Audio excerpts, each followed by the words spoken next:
આજે આપણે બનાવીશું મહારાષ્ટ્રની ફેમસ એવી ઠેચા ચટણી બનાવશું। તો એના માટે આપણે અહીંયા લીલા મરચાં લઈ લીધા છે, આ લીલી આવી મરચી આવે છે એ મરચી લીધી છે, અને અહીંયા આપણે લીલા ધાણાના ડાળખી લીધી છે, અહીંયા લીલા ધાણા લીધા છે એટલે કે ઉપરથી બીટી લીધા છે।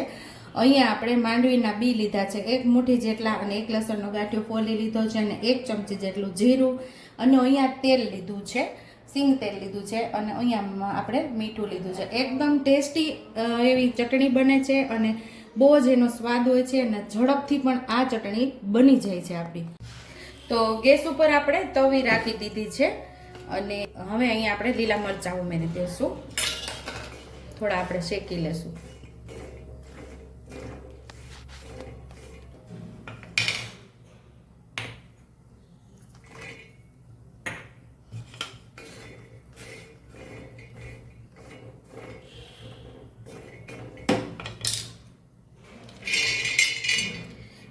પેલા મરચાં ઉમેરવાના, પછી લસણ ઉમેરશું, અને પછી માંડવીના દાણા આપણે ઉમેરી દીધા છે।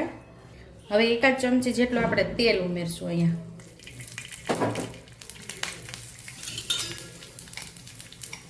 સ્વાદ મુજબ આપણે મીઠું ઉમેરશું। હવે આપણે શેકી લેવાનું છે મસ્ત એવું। મહારાષ્ટ્રના લોકો ઠેચા રાઈસ બનાવે છે, ઠેચા નૂડલ્સ બનાવે છે। તમારે જે રેસીપી જોવી હોય મને કમેન્ટ બોક્સમાં કમેન્ટ કરજો, એટલે આપણે બનાવશું। તમારે ઠેચા રાઈસની રેસીપી જોતી હોય તો કમેન્ટ કરજો, અથવા તો ઠેચા નૂડલ્સની રેસીપી જોતી હોય તો મને કમેન્ટ બોક્સમાં કમેન્ટ કરજો, આપણે બનાવશું। આજે તો આપણે ઠેચા ચટણી બનાવીએ છીએ। અહીંયા આપણે 1 ચમચી જીરું લીધેલું, એ પણ સાથે જ ઉમેરી દઈશું, અને લીલા ધાણા પણ ઉમેરી દઈશું, એટલે કે આખા ધાણાને એની ડાકડી હોય ને એને જે ડાળખી એ ઉમેરવાની આપણે ધાણાની।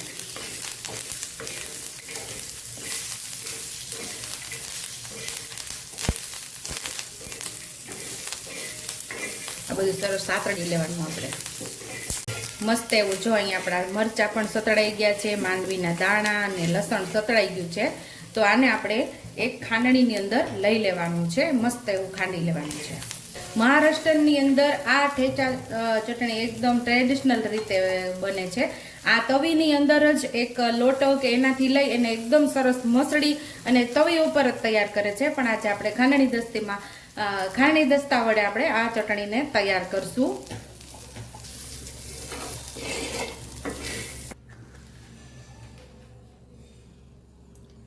થોડા આપણે આ ધાણા પણ ઉમેરી દઈશું, આપણે ચટણીને ખાંડી લઈશું।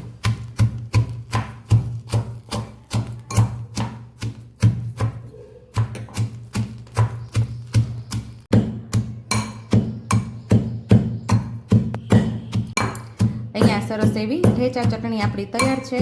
અહીંયા આપણે આ દરદરી જ ખાંડવાની હોય છે।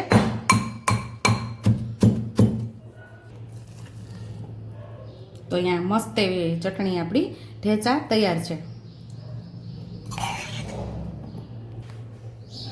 તો ટેસ્ટી એવી મહારાષ્ટ્રન સ્પેશિયલ ઠેચા તૈયાર છે। જો તમને મારી રેસીપી પસંદ આવી હોય તો મારી રેસીપીને લાઈક કરજો, શેર કરજો, સબસ્ક્રાઇબ કરજો, હાઈપ કરજો, બેલ આઇકોનને દબાવતા ભૂલતા નહીં, અને કમેન્ટ બોક્સમાં કમેન્ટ કરજો કે મારી રેસીપી કેવી લાગી। તો આવજો।